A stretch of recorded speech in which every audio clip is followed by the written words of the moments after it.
Baruch atah Adonai Eloheinu melech haolam asher kirishanu b'mitzvotav v'tzivanu la'asok b'divrei Torah, la'asok b'divrei Torah, la'asok b'divrei Torah, la'asok b'divrei Torah, la'asok b'divrei Torah. Okay, since tonight happens to fall onto Purim, we have alcohol out. If you have any other preferences, it's not like this is an alcohol-free zone. There's lots of alcohol, whatever you like. I think we have other bourbons if you'd like to try. Certainly have other tequilas. We have white and darks. There's no, and then just in terms of understanding tequila, we don't own bad tequila. Okay, the tequila we put in margaritas is like Patron. That's what we do too. Okay, that's we don't drink for margaritas. If she does, I want to like, sweetheart, what are you doing? So, okay. Why do we have alcohol? What is this about? And so we have some handouts for people on Purim. Yeah. Let me grab one and pass the rest. Okay. So, Purim is so important. Let's talk a little bit about what Purim is. It is.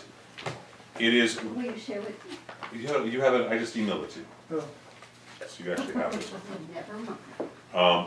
Purim is arguably the most important holiday in all of Judaism. Okay? Wait, you said that about Sundays. I'd say arguably. And the well, from Sukkot comes out every other holiday. Okay, but Purim, the ritual of Purim, is actually the one holiday that will be celebrated in the world to come. So most people will say, right? That's the Without- only reason. so most people will say, if you ask them what is the most important holiday in Judaism, they would say Yom Kippur, right? But the full name of Yom Kippur is Yom HaKippurim, which means Yom meaning day, HaKippurim, the Kippurim of the sacrifices of the atonement. But the sages say, read it not as Yom HaKippurim, but rather as Yom HaKippurim, which means the day that is like Purim. Okay, that's how important this holiday is. And what we do on Purim is so important. So our tradition in Purim, we're going to get into a very practical application of the holiday, but I'd like to go over, I don't know how much Can I ask you a question? yes. How is Yom Kippur like Purim? Because We're gonna go through that. You are, okay, because it We're gonna doesn't seem go- like. we're gonna I'm just looking at the handout to see how much of it is in the notes as opposed to how much I need to.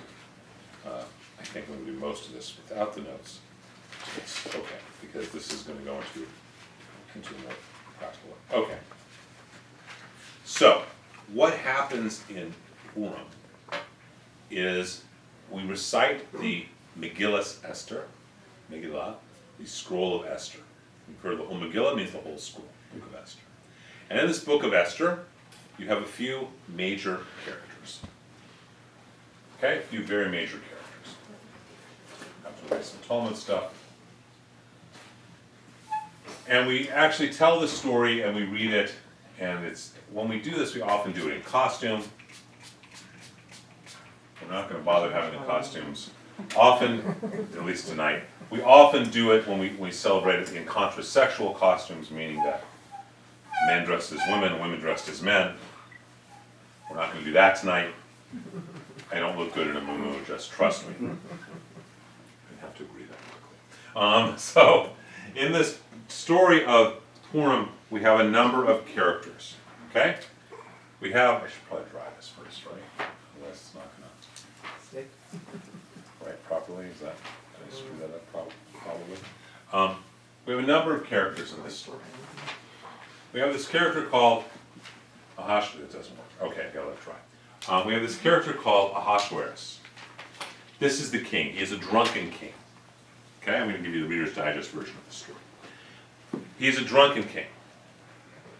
And this drunken king, you can feel free to pour for yourself at any point, because we're not going to do traditional drinking per se.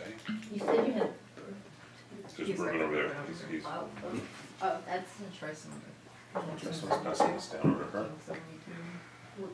Is Is that your favorite movie? No, Favorite one? my favorite ones aren't even coming out. We accept that there are a few things I'm a snob about, and one of them is tequila, and one of them is cigars. So, but if you're not a tequila drinker, don't waste the I was gonna say 1942. that's about $50 worth. No, yeah, that's, yes, exactly, which is why if you don't actually drink tequila, please don't drink. Don't waste it on the don't. That's a very good ball. I have It's okay. a tremor. It's okay, so, Sometimes I tremor. alright, so before you drink, by the way, we say blessed and broken Malcolm Shakolni, what are you not drinking? I wasn't going to. Okay. Baruch atah Adonai Malcolm Shakolni bedro, blessed are you, Lord God, from all things created, the Chaim. Feel free to pour yourselves at any point, whatever you want. That's really good. It's all really good. Okay, you gotta understand that, as I say, we don't have, the worst tequila in this house is Patron. Okay, so, we don't have anything that's not really, but so, we have this story, and the story is, we have this king named Ahasuerus, which means Achashbarosh, a pain in the head. Why is he called Ahasuerus? Why is he a pain in the head? He's a drunk. Okay, let's see if this is working yet. Where was his kingdom? This is in Shushan. This is in Shushan, roughly in the 5th century BCE, Well, where is Shushan? Persia. That's the city, or that was the The name city of is- Persia? No, the If city that's- of Shushan in, so we have this drunken king named Ahasuerus. We have his Sure. wife, Vashti. Now what happened, and we have one of his ministers named Haman.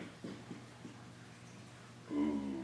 So what happens in the story is that we have Ahasuerus is a drunken king. He asked his wife Vashti to dance for his ministers. And that means dancing, guess what she's wearing? There you go. Nothing. Nothing? Or Nothing. not much? Nothing. No, nothing. And she says no. And he says, if you say no, you can't be queen. And she says, okay, bye. Okay? So was she killed or Let me finish married? the whole story.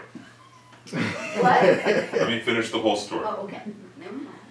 Because we got a lot of studying to do. So Vashti is gone, and there's going to be a beauty contest. Now Ahasuerus says this minister Haman, there's going to be a beauty contest. Now in this town of Shushan, there is this Jew, and his name is Mordecai. Okay, and he has a niece, cousin, ward, whatever you want to call her. We're not exactly sure. It's defined. His uncle's daughter, it's referred to, named Esther. And so there's going to be a beauty contest to see who should be the new queen. Mordecai convinces Esther that she should do it, and she wins. Okay? Now the rabbis, some of them say she wins because she's very young. Some say because she's very old. But none of that is in the text. Okay? She wins. That's what the text says. And the rabbis don't want to talk about her using her sexuality per se, but it's fine, she hasn't married. So she becomes Queen Ahasuerus, or Queen Esther to King Ahasuerus. Now in this town of Shushan, Haman is a descendant of Amalek. Do you guys remember we learned about Amalek? Amalek is the one that we will always be at war with. Amalek is the one who attacks. Come on in. You're 17 shots behind. I can catch up. Switch over, you guys can share. Switch on over, you guys can share. So, You didn't even have to think about that. so what happens in this story is that Mordecai, who is a Jew, refuses to bow down before Haman, which Haman wants him to do, and I can make another copy of it. Don't drink the 1942 unless you're a tequila drinker. Anyways, I like it. That was a good one. they're all In which good. case we have Patron. So, Ahasuerus and Vashti is gone. Esther becomes queen. Mordecai does not bow down to Haman. And so, Haman is very upset at the Jews. And he convinces Ahasuerus that they should have a day where they're going to kill all of the Jews in the kingdom. Story of our life. And they draw Purim. A Pur is a lottery ticket. And they draw Purim.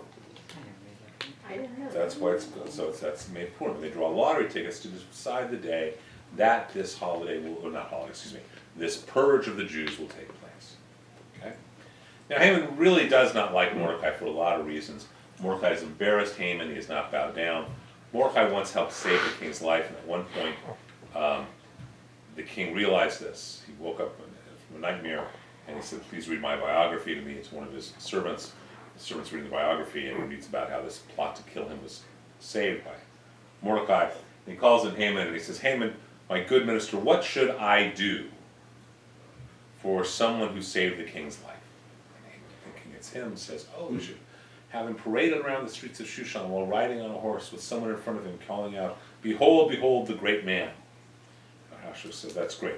Haman, go get a horse, and I want you to do that with Mordecai." So I understand Haman really doesn't like Mordecai, okay? Fight. Really does not like him. And so Haman arranges through this drunken king that the Jews are going to be killed. And Mordecai goes to his niece slash cousin slash stepdaughter slash ward or whatever she may be. And I'm going to move this because I just want to be able to see people. But then I can see one. Yeah, I can see you guys. You still on that side. So I need to move this for you. And we'll just put that in her lap. Keep it safe.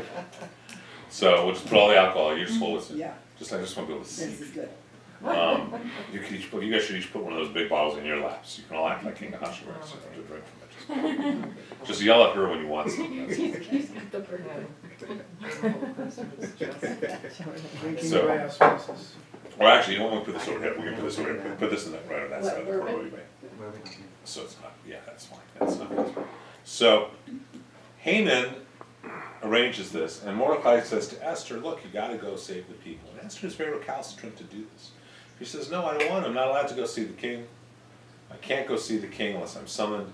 And he says, "Look, deliverance will rise for the Jews. It always does." This is an important line.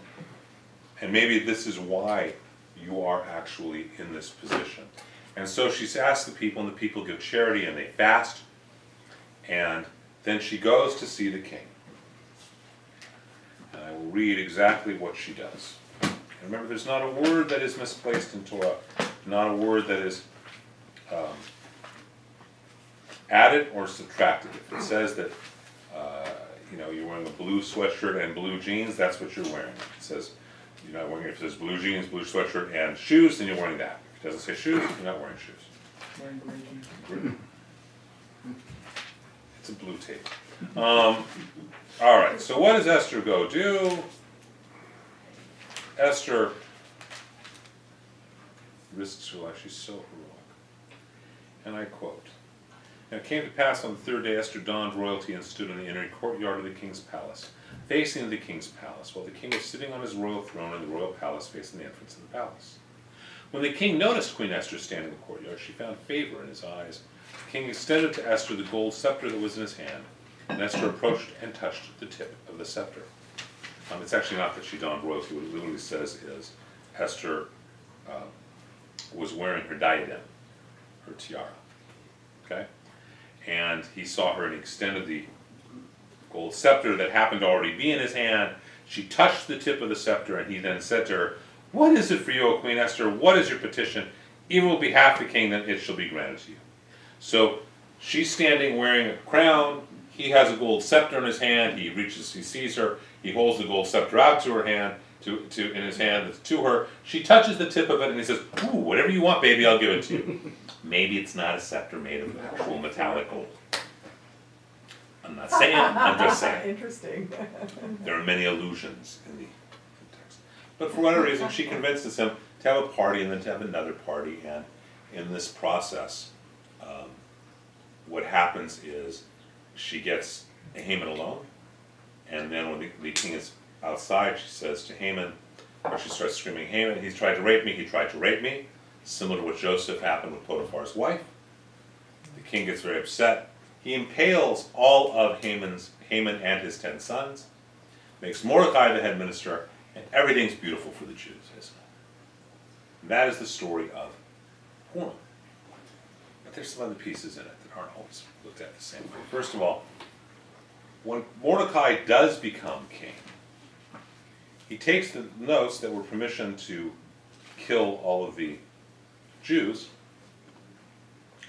and he decides that Becomes minister or king? when Mordecai becomes minister, and I read to you from chapter 9, verse 16, the rest of the Jews that were in the king's provinces assembled and defended themselves, getting relief from their foes, slaying 75,000 of their enemies. So, when Mordecai's in power, he arranges to have 75,000 Persians killed. In theory, they try to make the argument that it's a preemptive strike. Often that is not read in synagogues, by the way, that part of the Megillah Esther. Well, it doesn't make Mordecai sound very good, does it? That's why. And there are things we teach to children and things we don't. Okay? When I read this with children, it's a gold scepter. Okay? Okay. And adults can interpret however they want. But when they say the Gans and Megillah, the whole Megillah, many places don't read the Gans and Megillah, the whole Megillah, they skip this part. So what happens is, Haman ends up being killed, he's impaled. Mordecai, when he gets in power, kills 75,000 Persians.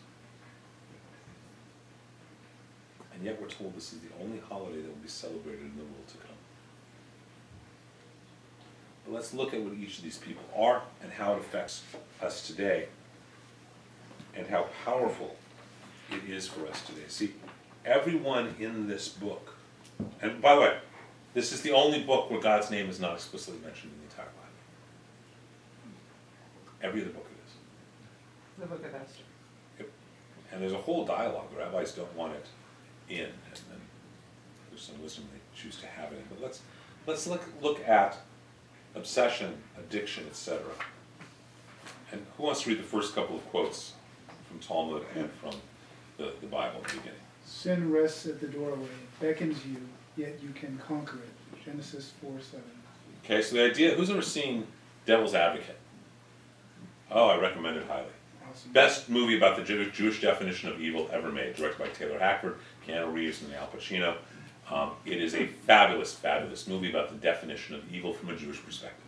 Satan never makes you do anything, Right there. just sits there at the edge saying, hey, come on over here.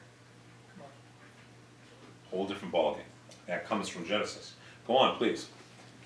Everything is foreseen by God, but free will is given. Okay, so we always have free will. The term for evil impulse or inclination is yetzer hara, as opposed to yetzer hatov, meaning good impulse or inclination. There are those rabbis and scholars who have defined tov as sufficient and ra as insufficient, although in minority opinion, it gives another take on the understanding of the impulses. Okay, so Yetzer Hatov is our good inclination, Yetzer Hara our evil inclination. Please go on. The evil impulse is at first like a spider's web, but in the end it's like cart ropes. In other words, the evil inclination says just have one. It's okay, it's not going to. No, you had one. Just have another one. Come on, What is this? have a little bit more too. By the way, we're going to order out for heroin. Just have one little shot. Right? The addiction becomes like cart ropes that we become addicted to, whatever it may be. It could be alcohol, drugs, sex, shopping, whatever it might be, right? What starts out as something simple, then like a spider's web, becomes something strong and dangerous like ropes. Go on, please. The evil impulse is at first like a passerby, then like a lodger, and finally like the master of the house. Does that make sense to everyone? That evil impulse to do whatever it is. Okay? The first time you do it, oh, just no big deal. The second, third, fourth, fifth time, it just comes occasionally, and eventually it is controlling you. Go on. Such is the device of the evil impulse. Today it tells a man to do something trivial, tomorrow it tells him to do something more serious, finally it tells him to go and serve idols, and he will go and serve them. This is the idea of the drug pusher who says, just your first snort's on me. Right? Go on. Everything is in the power of heaven except for awe, fear of Everything heaven. is in the power of heaven except Yirat Hashem, the awe of God, the God, Yirat Hashmayim, the awe of being in heaven. Okay? Everything else is in God's hands. Now, Talmud says three things come without warning: the scorpion, a windfall, and the Messiah. They just show up without warning. And everything is in God's hands. Okay, let's read one more, please. A Gentile asked a rabbi, "What purpose did your God have in speaking with Moses from the midst of a bush?" He answered, "To teach that there is no place void of the divine presence, not even so lowly a thing as a bush. The saying is attributed to God. In every place where you find the imprint of men's feet, there am I." And yet God is not mentioned in the book of Esther. But yet God obviously must be in the book of Esther, right? So where do we find God? And really the teaching in Purim, one of the deep, deep teachings is how to find God when God is seemingly absent. And where's God most seemingly absent? In the midst of an obsession or an addiction or a compulsion. Because that addiction becomes your deity, doesn't it? God forbid. Who wants to continue reading? Happy to. All festivals will be annulled. Oh, excuse me, we need to do a Gentile. Yeah, we did that one. Yeah. All festivals will be annulled in future time except for Purim.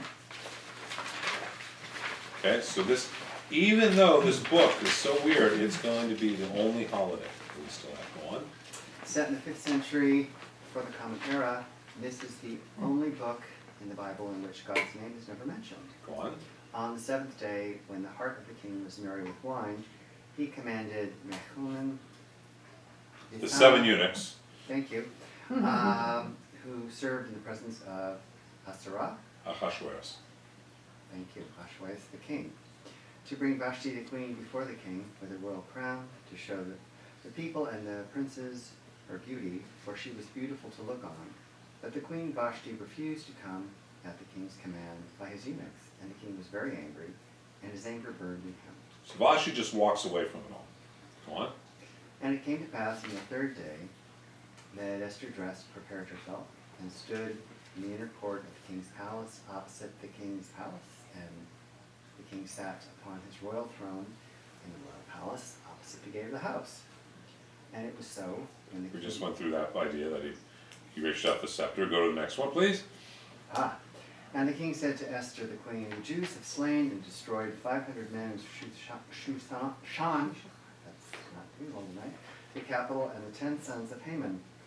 What have you done in the rest of the king's provinces? Now that, what is your petition, and it shall be granted you, or what is your request further, and it shall be done."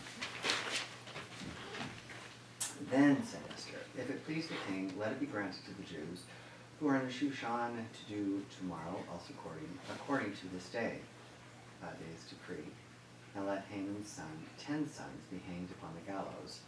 And the king commanded it so to be done. And the decree was given at Shushan, and they hanged Haman's 10 sons. For the Jews who were in Shushan gathered themselves together also on the 14th day of the month Adar, and slew 300 men at Shushan. But on the plunder they did not lay their hand. But the other Jews who were in the king's provinces gathered themselves together and stood for their lives, and had rest from their enemies, and slew of their foes 75,000. But they laid not their hands on the plunder. Okay, so they kill 75,000 Persians.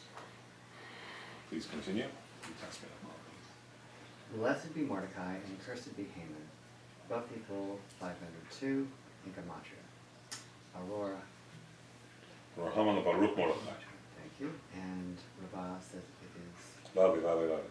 thank you. You want me to go all the way down? Just to that paragraph. Okay. Harry Beecher Stowe Right before paragraph. It says, and Rabbah says, says, "It is the duty of man to mellow himself with wine or tequila. until he cannot tell the difference between cursed by Haman and blessed be Mordecai." Because the reality is the curses and blessings are the same thing. Mordechai is blessing, but when he gets in power, he becomes corrupt, and that his blessings are actually curses as well. You can't see it. Stay. Okay? So, I'm glad you explained that. okay, does that make sense? They're the same thing. So what is this book really about? In this book, everyone has an obsession, an addiction, a compulsion. They are into excess. Achashverosh is drunk. Mordecai, I'm sorry, Haman is drunk on power. Mordecai, or Esther, is drunk on her beauty, isn't she? First of all, let's be clear. I'm sorry. There's no shame that she would sexually convince her husband, is there? Her husband, it's her husband, right? That's kosher, right? Mordecai, when he gets in power, what happens to him? He gets drunk on power, doesn't he? So they're all drunk on something, they're all excessive on something, and even in the Olam Haba, in the world to come, you could become excessive. So who's the real model? Who's the one person who's really the hero in this? Hero or heroine? Vashti. Because Vashti doesn't play. He walks away. When you're in a game that you can't win, don't play. Okay? She becomes a hero. Now she's also, I have to say, she's really put down by the ancient rabbis because they really want to make Esther be so beautiful. And Esther is great. And Mordecai's great. And we teach them that's a simplistic level of understanding. But this is more than just a simplistic class. And the reality is that Vashti is pretty wonderful. She steps away. And that's what you do when everyone is stuck in their obsession, their compulsion, their excess. Do you go in there with them? But you gotta be in the space with them. And the goal of Esther, she actually does get in the space with them. You gotta get into the mud to pull people out too. So both are true, but Vashti is also a hero. As it says here, Harriet Beecher Stowe called Vashti's disobedience the first stand for women's rights, and Elizabeth Cady Stanton wrote that Vashti added new glory to her day and generation by her disobedience. For resistance to tyrants is obedience to God. Okay? Now,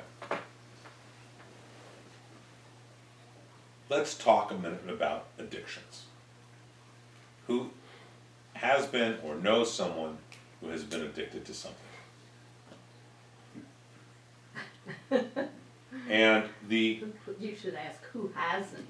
and the process of 12-step has been very powerful for many people.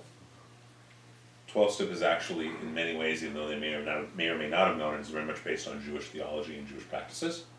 The 12 steps are very consonant with Jewish practices like tshuva and different things that we You do. mean Excuse me? facing or confronting the people you've wronged? All of it, yeah. Yeah, step after step. Surrendering to a power. I don't know the 12 steps, forgive me. But. So, we're going to look at some stuff about addiction and recovery in the secular world and then see how it also understand this. But remember something. Haman is descended from Amalek. Amalek, God says, I will always be at war with Amalek.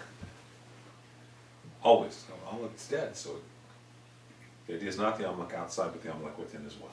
As my friend and teacher Rabbi wrote a book called Amalek, the Enemy Within. And that's who Haman is. What does addiction attack? What does anything? It attacks the weak. It attacks the weakest part of it. It's perpetrator. Does that make sense to everyone? That's what an addiction is. And that's why, and it doesn't matter if it's an addiction to a drug or an addiction to a cult, right? Cults happen, cult people who are going out to search for new indoctrinations. Where do they go? They go to college campuses on the week before finals, right? Because that's when kids are stressed out, worried, scared, vulnerable. That's what Haman does. And so we need to understand that addiction itself is Haman. Haman is not just a physical being. Haman is, we call anything a Haman that destroys, that perpetrates, that persecutes, especially the weak. Hitler, it's called a Haman. Stalin, Mao, the Black Plague, coronavirus. How many of you read the email that I sent out last week? Okay. The idea is that Purim gives us an answer what we need to do to protect ourselves from coronavirus. It really does.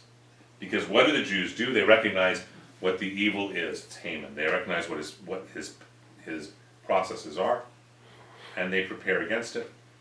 They fast, they commit, they give charity, they tie themselves to their community, and then they pray. Because when you give charity, you are creating a spiritual shield. But someone has to take the money. Remember, we give charity every week, right? And it goes to charity, not to the temple, right? So we have a spiritual shield around the temple too. Or spiritual, when we do that, it creates a spiritual shield. Doesn't matter how much we do that. So let's look a little bit about, first of all, do you understand why one could call an addiction a Haman? So let's look at what you do from a secular point of view, and then look how this also relates to addiction and healing and recovery from a modern. So the next part is, this is prepared. I mean, I did this, but thank God I've never been involved in the first time 12-step program. So there may be some misinterpretations for those of you who may be more knowledgeable of 12 steps. Please forgive me if that is the case. Who wants to read from, this is some advice from the 21st Century Guidebook to Everything WikiHow on how to stop your addiction. Most of it is taken from 12-step programs. Go on, top of page 4. Who would like to read? Identify your triggers. Everyone has a certain set of triggers that make them automatically want to indulge their habits. For example, if you're struggling with an alcohol addiction, you might find it difficult to attend a certain restaurant without feeling a strong urge to drink. If you're addicted to gambling, passing a casino on the way home from work might make you feel compelled to stop. Knowing your triggers will help you face them down when the time comes to quit. Stress is often a trigger for all kinds of addictions. Certain situations like parties or other social gatherings might act as triggers. Certain individuals can be triggers. So the first part is to know yourself. What are the triggers that set you into your Yetzer Hara? Right. Okay? Maybe your addiction, where you get obsessive, is you obsess and worry about money. Okay? And you know that when you open up your mail, you get triggered with a fear around money because of bills. And maybe that's the case, and then you know what? Don't open your mail on Shabbos. Right? So it's that simple. Okay? All right, please continue reading. Get your environment ready. Remove reminders of your addiction from your home, car, and workplace. Get rid of all objects that go along with the habit, as well as other items that remind you of the habit. Consider replacing the objects with items that help you feel positive and calm. Fill your refrigerator with wholesome food. Treat yourself to a few good books or DVDs, provided they don't contain content that could act as a trigger. Place candles and other aesthetically pleasing items around the house. You may want to try redecorating your bedroom, rearranging the furniture, or just buying a few new throw pillows. Changing your environment will give you the feeling of having a fresh start. Okay, so you want to create a safe, set and setting. For those of us old enough to remember the term. You want to create a safe environment, a place that is, if someone's addicted to smoking pot and they want to stop, maybe you should get rid of the 4 bongs that you're keeping in your bedroom. Right? Yeah. Okay? If you don't want to be smoking as many cigars, there was a point in my life where I decided to cut down on how much I was smoking cigars.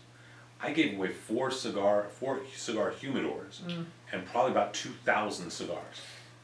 Talk about stockpiling. Okay? I've been given for over the years, I've been given a lot of cigars for a lot of different reasons. I remember I helped a couple of cigar companies develop their companies, so I had a lot of, I gave away. Just gave away. So now when I want cigars, I need to go buy them. So that curtails how much I'm going to smoke, doesn't it? Yeah. Right? It's different if I have 2,000 free cigars sitting there waiting for me, right? That's true.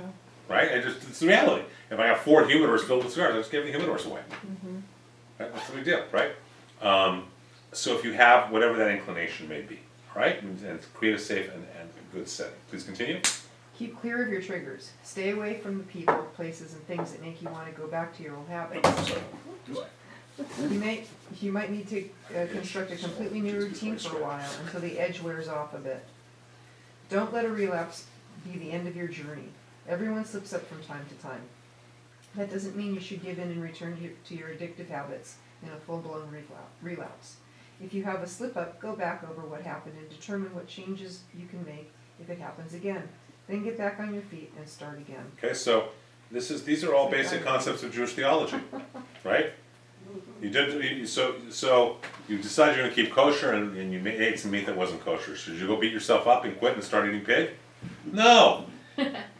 So I made a mistake. I'll do a little better. Okay. This is hard to teach your children. I will tell you sometimes. There have been times when one of my kids, when I was kind of eating something non-kosher by accident. I'm not talking about like pig or something. Just something that didn't have a hechsher being kosher. Starts flipping out. Or they had milk and meat within an hour of each other. It's like, you know what, this should be the worst. Rabbi Shulchan once said a great thing to me. Praise, he's accurate and prophetic. He said, you raise your kids right, God willing, the worst thing they do is eat a ham and cheese sandwich. Exactly. That's the rebel. I just need to see this because I had 2 funerals yesterday and one today, so I just want to see if this is real. Okay.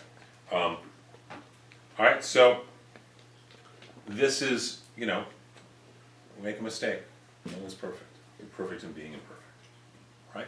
Who wants to continue reading about the process of tshuva, which means redemption, return, or reconciliation?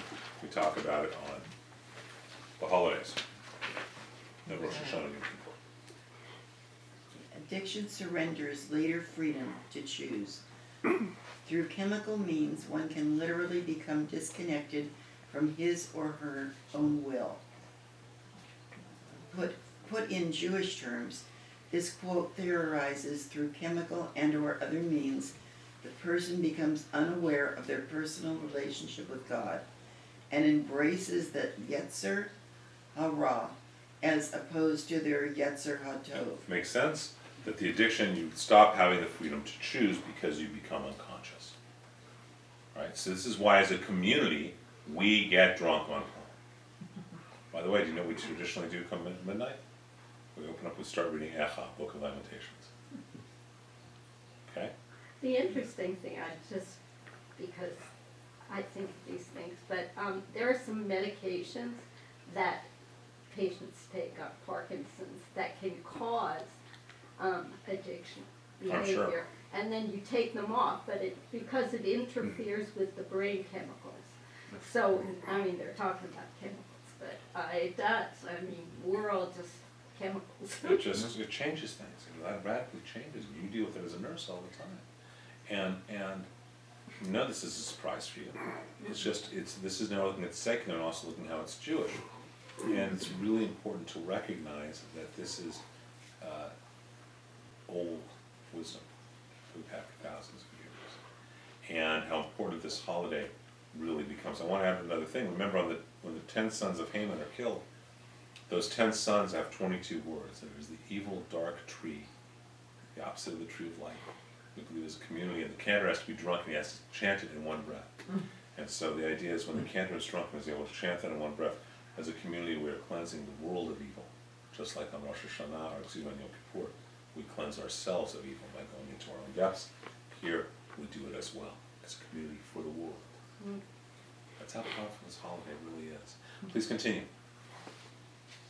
It is a spiritual hayat. A chet is often translated as a sin.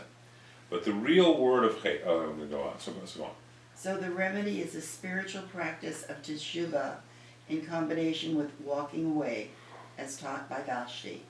The word hate is an archery term meaning to miss the mark. So we go to the services, we go, okay, for the sin which we have sinned against thee by words of mouth, for the sin which we have sinned against thee by da-da-da-da-da-da, right? But a hate is it's used as sin, but that's not literally what it means. It's an archery term to miss the mark. That's what it is.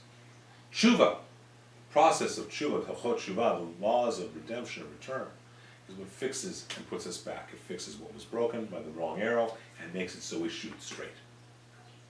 Okay?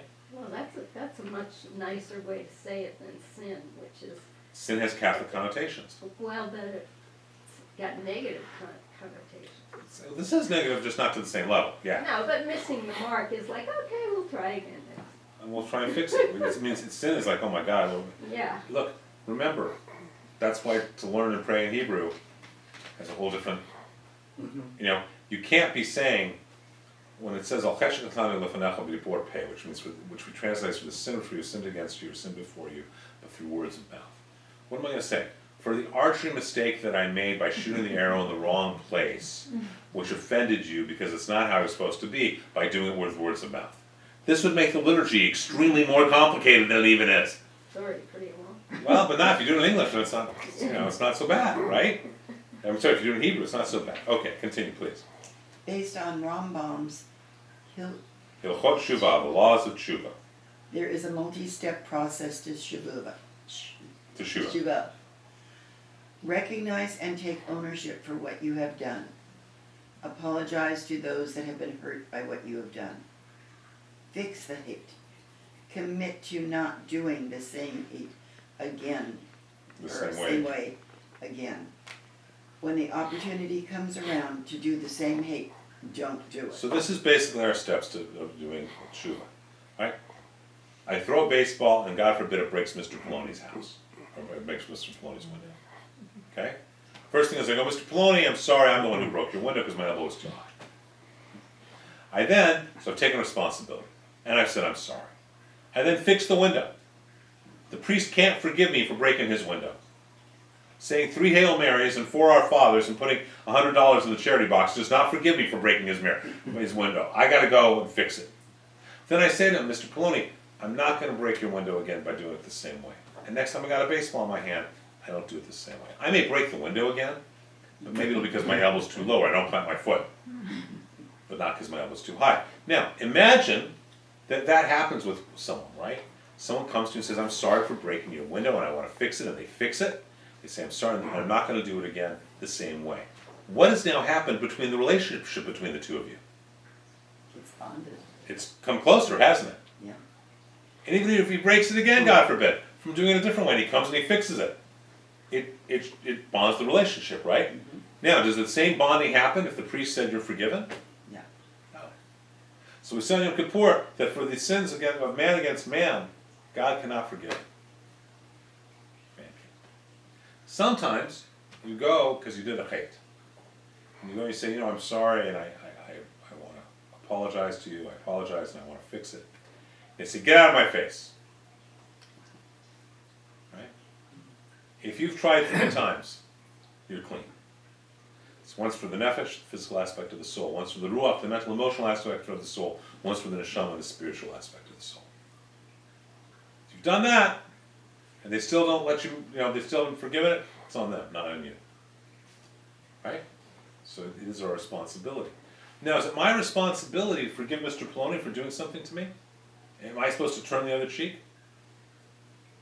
He doesn't come up to make tshuva. He broke my window. Am I supposed to say, I'm just a good, I'm a very spiritual person, you're forgiven? No. That doesn't lead to a better world, does it? And it doesn't lead to tightened relationships. There's a lot of beautiful Christian and Catholic theology, a lot of it that I really love, that I think is some beautiful practices. The idea of, well, I'm just, I'm not going to stand up for it because I put it in God's hands and I forgive them, to me is a crock. Because for me, our tradition is, I gotta fix it. Okay, if someone hurts somebody, it's gotta get fixed. And don't say, well, it's okay, I know they did it, but I forgive them. The pedophile, I forgive him. Right? It's gotta be more than that. So, I feel bad for him. I feel sorry he's an alcoholic. Well, okay, but that doesn't forgive him. I'm sorry he's an alcoholic too. Sad, that's not true. I'm sad he's an alcoholic too. But if he acts in certain ways, he's got to act to be forgiven, right? If someone comes to us, what's our obligation if they actually do tshuva? To forgive them. To forgive them. Okay? Someone wants to do something very, very wrong to Alice and I. That costs us a lot of money to fix. And it doesn't matter the details, it doesn't matter what it is, but a lot of money to fix. To get taken care of, because we had our lawyers and everything else. And then 3-4 years later, they sent an email. I'm so sorry, Rabbi. I really wish that we could be involved in some way in our lives, and I could come to your community, and I'm so sorry. I just hope everything can be okay. Yeah, what do you do with that? How do you I sent back an email and said, when you make tshuva, it can be, and this is what it's going to cost to start off with. Yeah. And Allison said, well, wait, if this person actually did that, would you be open to them to forgiving them? I said, if they made tshuva, I would be open to forgiving them. Not just saying, I'm sorry, No. okay? We're not, you give me that look, you got that look on your phone. No, you can't help but sit back and think about, with no specifics, similar, very frustrating circumstances, because we would like often to erase it, or at least fix it, if not, make it as if it never happened, and that's not realistic. It's hard to unring a bell. Yeah. You can't, Thank you. but you can fix the bell that's been wrong. You can fix it, it can be done. You can forgive. With the You may not exception of a forget. few things, you can't do it for idol worship, murder, or gossip. Other things you can fix. I mean, you know, you can. You can say, I'm really sorry, and fix the window, whatever the window may be. But it may be very difficult. I will say one of the hardest things I did, not that I ever went out with anyone before Allison, but if I had ever gone out, I had, yeah. Maybe I need more tequila. So at one point, no, I'm not gonna drink straight from the bottle. Gee, what kind of a heathen do you think I am? I'm a cultured rabbi, not a pagan. Thank you, sir. So I want to go, I'm gonna read it for this one. L'chaim, when I was in my 20s, I had gone out with a young woman. And why are you smirking so early? I haven't even said it. Yes, you're smirking. I'm just taking it all in. So I'm getting smirked. Taking I it had all gone in. out with a young lady, and I had ended the relationship, let's just say not in the most integrated and righteous way. Like through a text message. Oh no. When I was in my 20s, they didn't have text messages, okay? We barely had bathrooms. I had to walk uphill in the snow 20 miles to school and uphill way back from school. Both It ways. was a messenger Both. pigeon. It was that's the way the messenger does. So what happened? I got around to Rosh Hashanah Yom Kippur time. And I knew I had to make tshuva with this person I had not spoken with in 8 months, 9 months. And so I called multiple times and left messages, I'd like to make tshuva with you. I'm really sorry, I'd like to talk with you now. The reactions that I got after 3 times were not open to any of that. You gotta move that to the side so I can see. So I was clean, but it was not fun to try and do it. Okay? Most people don't want to make tshuva, to be honest, and sit there and say. Most of us don't want to say, I messed up and this is how I messed up and I want to fix it. People Okay. don't wanna be accountable or take responsibility, And Judaism- especially now. And Judaism is about taking responsibility and accountability. And so is sobering up, so is healing. So let's read the next piece. Who wants to read the next piece? Yes. Say you do something wrong to somebody, and you know you've done it wrong. So at the time you apologize, you make it right. You don't have to wait till Rosh Hashanah. So you don't have to do that whole thing No, over no, no, again. no. No, we're not masochistic. And by the way, what if someone says to you, you gotta make tshuva with me? And you don't think you do. Do you? I'd probably do it. You don't have to. You should take a real hard look at what the realities are and decide if you should make tshuva or not. If whatever I did, that person perceives that I've hurt them. Oh, wait a minute. Oh, I'm gonna give you the exact story, and Orlando knows exactly what story I'm gonna tell. Right? I think I told this story with you guys about a wedding, right? Yeah. Guy wanted me to do his daughter's Oh, yeah, wedding, yeah. right? Oh, yeah. And he I've didn't seen do what, the groom didn't do what he was supposed to do, so I didn't do the wedding. And the father of the bride was very, very, very upset with me. Because he feels I hurt him. I am sad he is hurt. But I can't make sure, because I do the same thing again. Groom made a commitment to me he didn't keep. You can't make it right. You can apologize for him getting hurt. But it's in the not, process, but there's nothing, but you know what, can't make it right. Okay, I'm not I gonna, see. I can't even apologize for that, because it's not my fault. If I'm gonna apologize, it means I do something different. Yeah, Now, no, it's not. couldn't I say that I'm sorry that you were hurt in this process? Boy, does that ever work for an apology of any sort? My I favorite think is Chuck sorry- Schumer sorry just before tried try. that, didn't he? Yeah. Didn't I'm Schumer just sorry. try that and Ready? they just beat him up about not being a real apology, right? Yeah, it's not. I'm sorry that you were hurt. That's a California thing. It's absolutely. Yeah, it Okay. is. Okay, I It's can like see that. having. Okay, it's just not, come on. Oh, I'm sorry that you felt that you were offended. Yeah. You felt offended. I'm not sorry that I offended, but I'm sorry you felt, Sorry you come on, felt that's you not. feel that way. We do action, we do tshuva. Alright, let's continue on, because I want to finish this tonight. I'm sorry, my mother gave From me- New York you go. Yeah, so let's continue on where it says, who wants to go? The following are the original 12 steps as published by Alcoholics Anonymous, and those are the 12 steps that were originally published, okay? Yeah, and answer your question, step 10 says continue to take personal inventory, and when you're wrong, promptly admit it. Right. Okay, now let's go up and look at some Judaism. Who wants to read from the top of page 6? Somebody, anybody?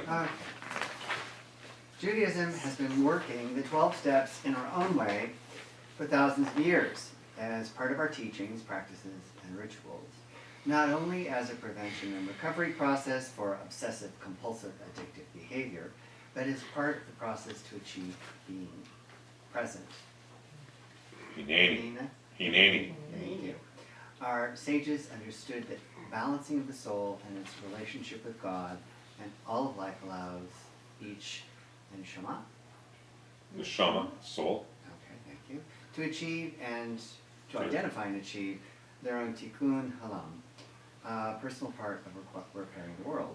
Many of these Jewish techniques for awakening the soul are analogous to the 12 steps and can certainly be used on their own or in conjunction with any recovery program. So let's read the 9th step for a moment. It says, make direct amends to such people wherever possible, except when to do so would injure them or others. Please continue. As an example, the process of teshuvah described above is parallel to the 9th step of making amends. There you go, way ahead. Teshuvah is a process that is done at least for a 10-day period each year between Rosh Hashanah and Yom Kippur. It should be done on a constant basis, even by the most secular individual. How exhausting. Detailed fully in Rambam's Hilchot Shavuot. Shavuot, a 12th century text. The process is similar to the 8th and 9th step, but is couched in our Jewish theological terms. Make sense, everyone?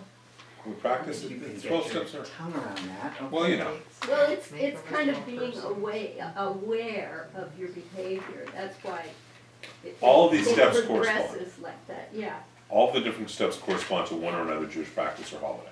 right. Go on. Although not a step in recovery, it has become a practice to have a sponsor, a guide in the journey who has gone through their own process. One of the first Talmudic passages to be used whenever we teach about healing is the following passage from Barclay, Barshot 5b, which also demonstrates the need for an outside mentor, guide, sponsor. Okay, so 12-step programs, you gotta mentor someone, right? You gotta become a sponsor, right? It's part of the process. All right, what's this story that we have? Please read. Rabbi Hiya be'Abba. Abba fell ill, and Rabbi Yochanan. Yohanan went in to visit him. He said to him, "Are your sufferings welcome to you?" And he replied, "Neither they nor the reward." He said to him, "You read this last week." Yes, we did. I was waiting for someone to say that. Go on. Yes, he said to him, "Give me your hand." He gave him his hand, and he raised him. Rabbi Yochanan. once fell ill, and Rabbi Hanina. went in to visit him. He said to him, "Are your sufferings welcome to you?" He replied, "Neither they nor their reward." He said to him, "Give me your hand." He gave him his hand, and he raised him. Why could not Rabbi Yohanan raise himself? He replied, "The prisoner cannot free himself from jail." Yes, you need to sponsor someone else, but you always need to have your own sponsor too in the 12-step program, right? Who wants to continue reading at the top of page 7? We see clearly here that from the earliest times in Judaism, mentoring, sponsoring, has been an important part of the healing process.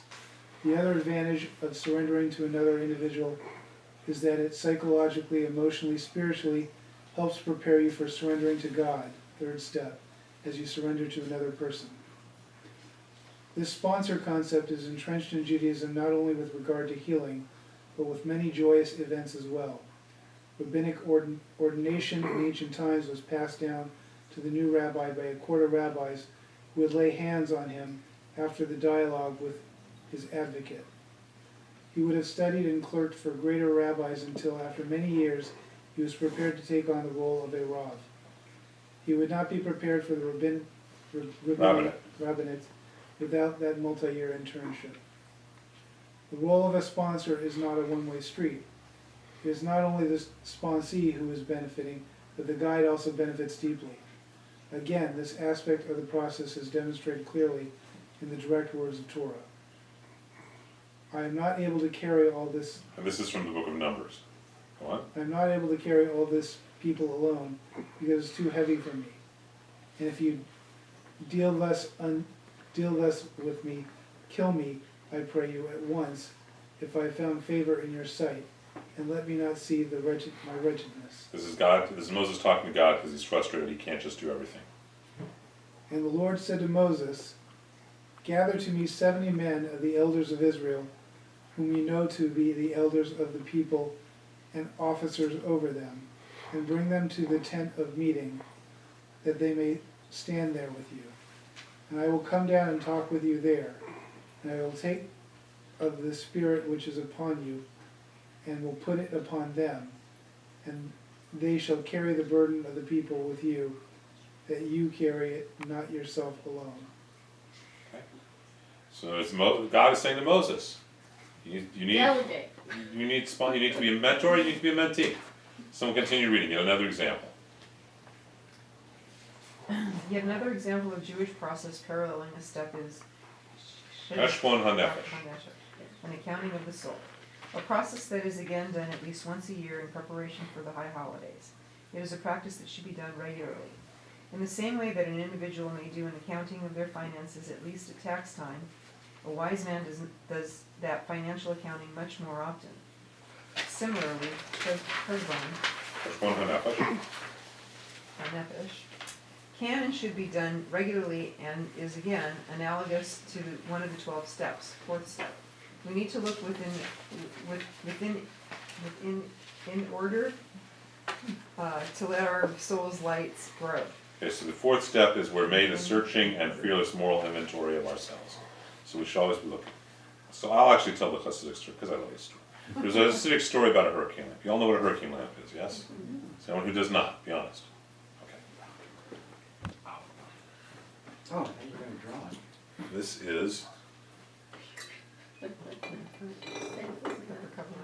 is a hurricane lamp. I like his artist. Okay, this is a hurricane lamp. Does that look familiar to people? Yeah. That wouldn't last 5 minutes in a hurricane. Okay.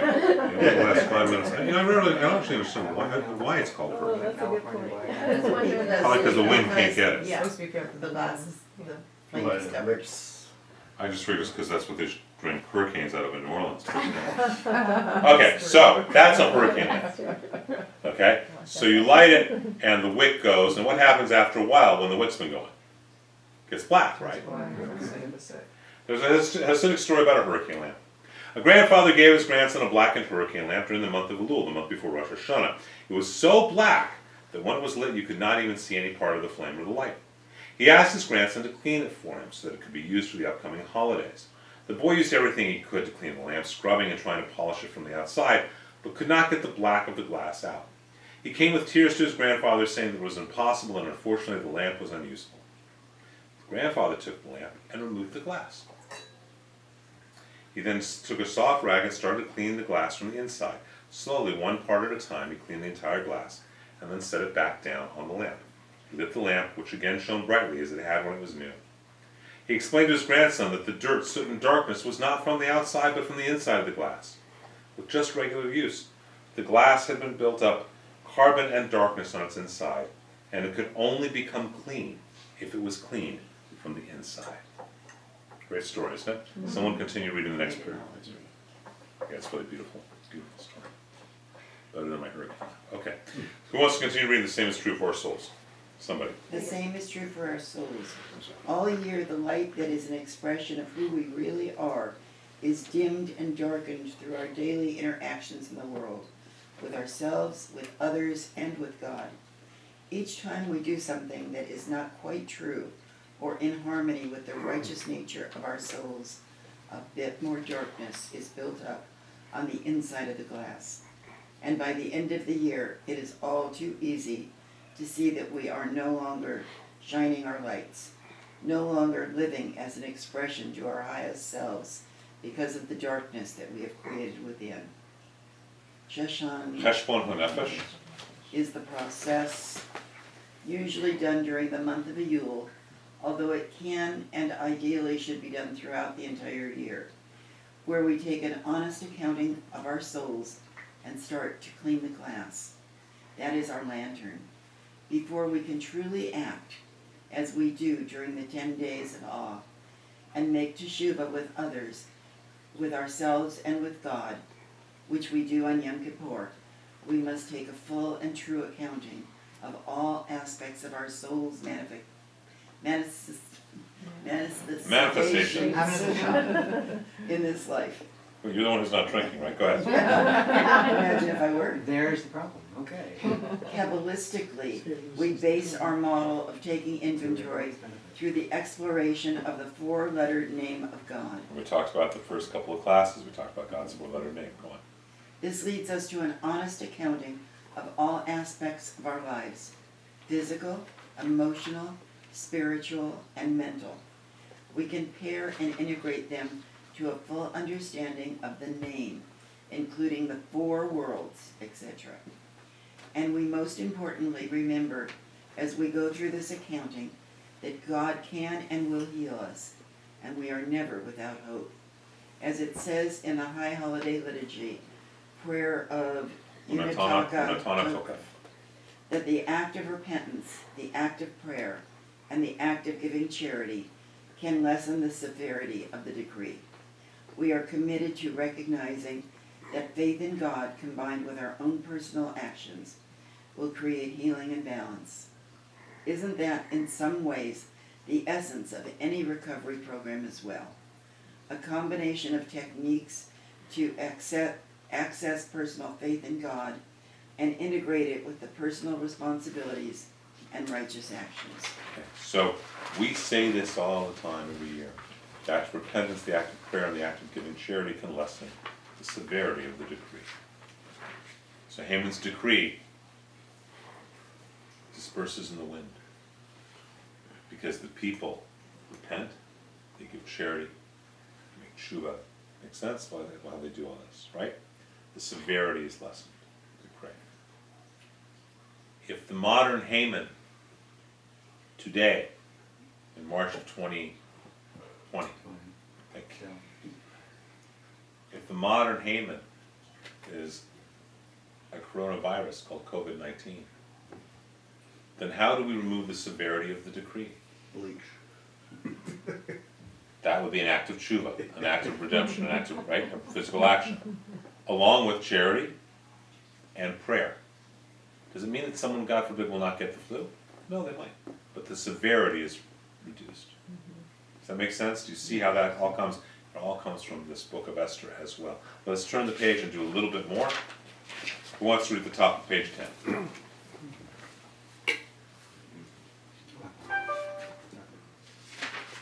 Anyone, anytime?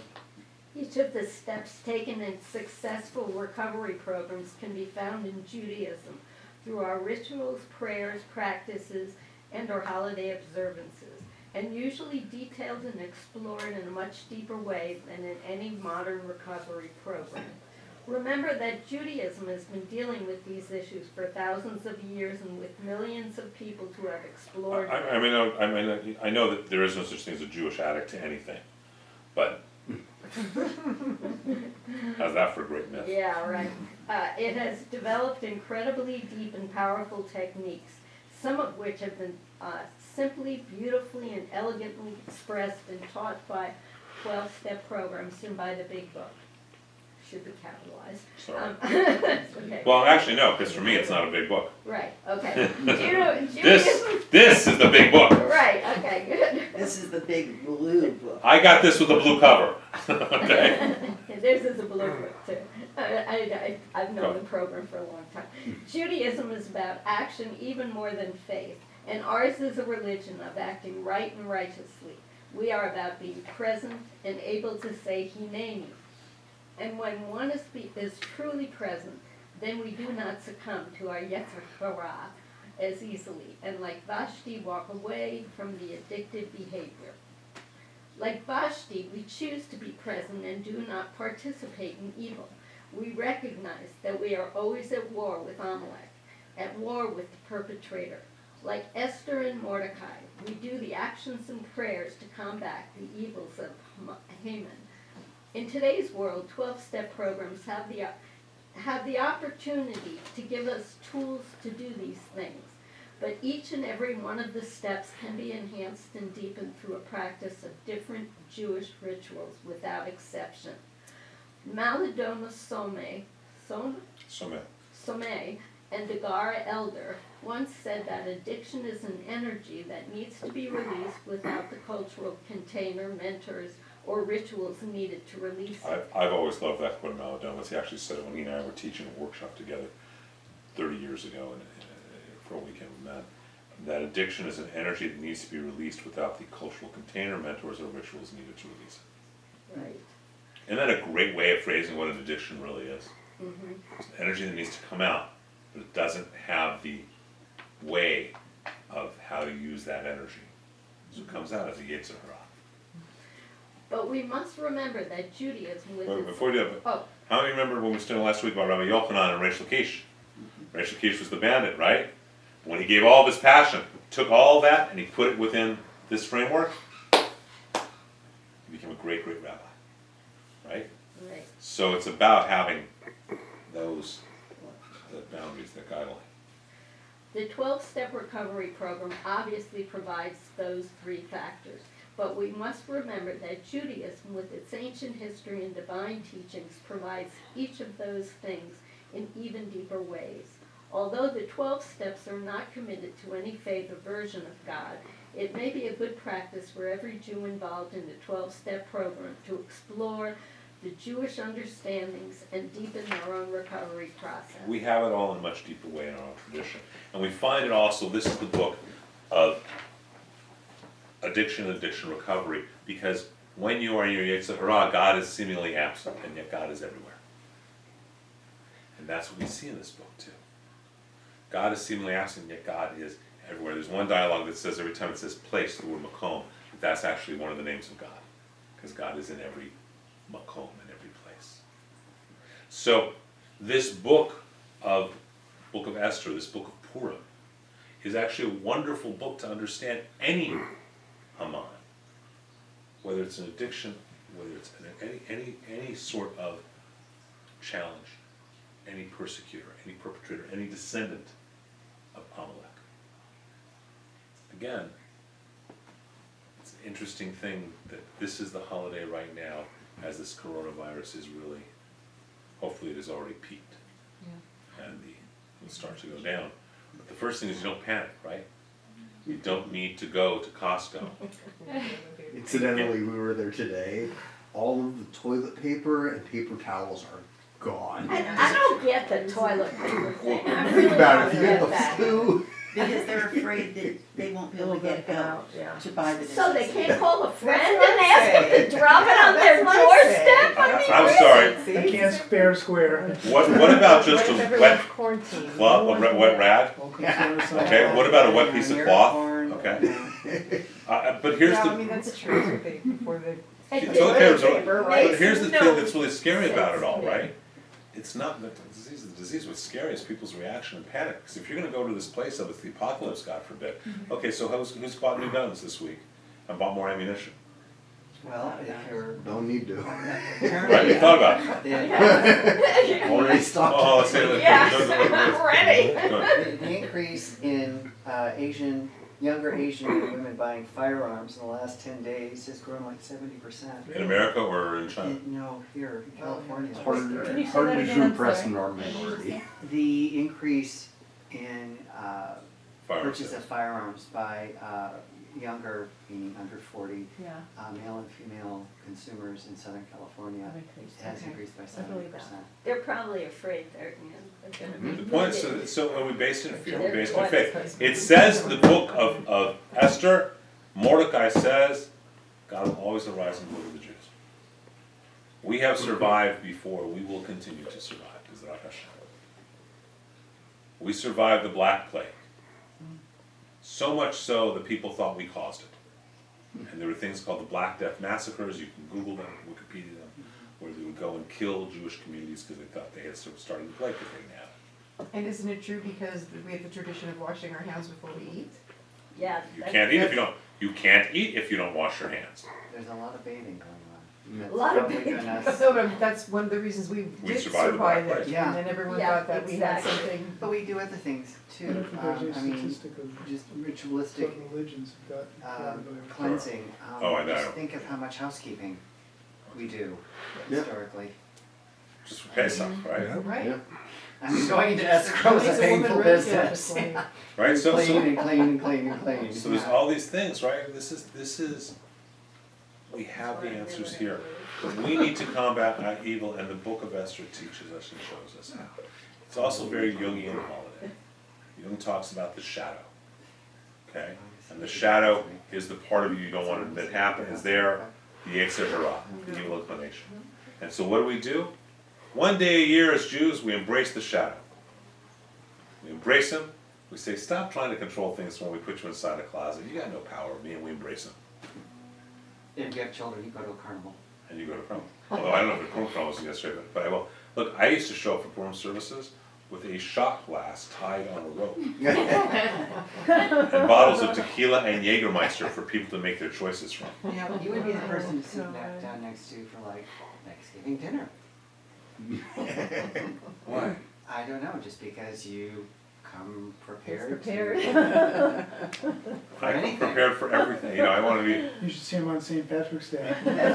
I don't do St. I Patrick's don't know, Day. do we want to, you know. Say the shot glass doesn't come out. Green. Shot glass doesn't How come about I out. keep it with a shamrock on it? I would like us to have enough kids that wanted to do a Purim expression. It's easier on a weekend. It's harder on a Monday night because I typically will come in my African Grand Buba. Yes. The whole, not just the dashiki, but the whole Grand Buba. I'm You sure don't get, You're frightening. you Wear a don't, mask? you don't get a lot of opportunities to wear that, by the way. That was gifted to me. No, we do wear masks on Purim, and part of the reason is, why do we wear masks? Let's look at two other practices we do on Purim before we call it a night, okay? So that we One is, so that we can misbehave and nobody knows who we are. no, I like it. That's another Catholic practice. why do we Makes wear sense masks? We wear masks for one day so that we can take the mask off, because everyone in this room wears masks still. All the time, all year. But we become so good at wearing the masks, so comfortable in the masks, we forget the masks, On our faces. that they're us. We think the masks are us. Right? So what we do on Purim is we wear a mask so we can take it all off. So we can let go of the mask and find who we really are by wearing that mask. It's very brilliant, isn't it? The other thing is that there are two rabbinic holidays, Hanukkah and Purim. Now Hanukkah, what's the toy that we use? We have a dreidel. Right? And on Purim, what's the toy that we use? A grogger. Grogger looks something like this, and you spin it around and it goes. My mom remembers those from when I was a kid. Grogger? Did you enjoy? If you want afterwards, I'll pull a grogger out. Right. Now, The blessing is when you stop, it's so. it's smart. So what is, but look, we even teach our children without them knowing. We teach our children things, because in a dreidel, the miracle of Hanukkah, we don't have to do anything, God gives us the miracle. Mhm. And so, the dreidel is spun from the top down because God is giving the miracle. In Purim, we need to give charity and fast. We need to do acts of kindness. And so the miracle, we roll the grogger like this. A grogger and a dreidel are basically the same toy. Just flipped upside down. Just flipped upside down. Oh. And so there's a reminder that from Purim, some miracles come straight from God, like Hanukkah. Some we gotta do our work, like a grogger, like Purim. This is even what we teach to our children, hidden within the plain sight. I love things hidden within plain sight. I always like that. So that is one of the, for masks and for groggers and what we do. And it's a beautiful, beautiful holiday that will be celebrated in the world to come, because even there in the world to come, it can be excessive. Yes? I got a question. Because the whole 75,000 people being killed by Mordecai. Well, it bothers you. Yeah, it bothers me. Sure. What I'm wondering is part of the whole Purim holiday about the good and the evil, the fact that he was good and then he became evil? Well, one can make Kind of that- like Haman? that is one interpretation that we were discussing tonight. The one we teach children is that he's good, and he says preemptive strike. Yeah, But the more adult understanding might be that, well, you know what? Anyone can become controlled by their Yetzer Hara. right. And anyone, anybody. You know, the person to be concerned about is not the person who says that they choose not to act on upon it. I'm gonna move that so I can see her. Not the person who says, I'm going to, you don't trust someone who says I have no urge. You can trust someone who says I have an urge and I choose to not act on it. I may have told you this, I was at a conference as a rabbinic student with priests and rabbinic students, priest novitiates, ministerial students, and rabbinic students at Sacred Heart University many years ago in Connecticut. And, you know, I was a little older rabbinic student, so I'm sitting in and the Catholic priest novitiates are young. They're 19, 20 years old, because they come right out of high school. And we're sitting there, and we're talking after, you know, we're talking during the evenings, hanging out and talking. And I said, okay, I gotta ask you the question that no one seems to want to talk about, but that's what we're here for. You're 20 years old. 20 years old, the wind blew and I wanted to get laid. Okay? How do you do this? And they all have the same answer. I pray to God, and I have no urge as a result. Oh, And I thought to myself, you are so full of it. If they'd said to me, I pray to God that I don't act on any urges I have, and God takes away the desire to act on the urge, I would have said, that's beautiful. But to say I pray to God, the urge goes away, I'm not buying. Because I was a 19-year-old boy once. Can the other three, can you guys relate to that? Can you relate to, yes? His Right. mother's here again. And my girlfriend too. No, but at 19 years old, you can't say that okay, the urge goes away. It's ludicrous. That's like saying, you know, I feel like I got diarrhea and I'm not going to go to the bathroom, I can control it. There are things you can't control, right? It's reality. I So, was a holy terror when I was 19. and you think it's changed now? I am. So, right? So that's, Some things never. So- I've got my mask on, yeah. so that's what I'm saying. So they put on this mask and they're owning it in such a way they think it's them. That's dangerous. So the idea is, as an adult looking at this text, we can look at it and say, you know what? Anybody can do anything, given the wrong circumstances. It's just a matter of your choice. It's a matter of how you do it, and we need to be conscious of that, to always remember before whom we stand. Okay, there are no secrets, God knows everything, and God is always there. So my prayer for all this is we have a happy Purim, a Purim that brings good health, so prosperity and love and all good things and peace, and especially good health to us and to the world. Remember, you give charity, you pray, you do acts of goodness. This creates a spiritual shield that helps. So that's how we will end it tonight.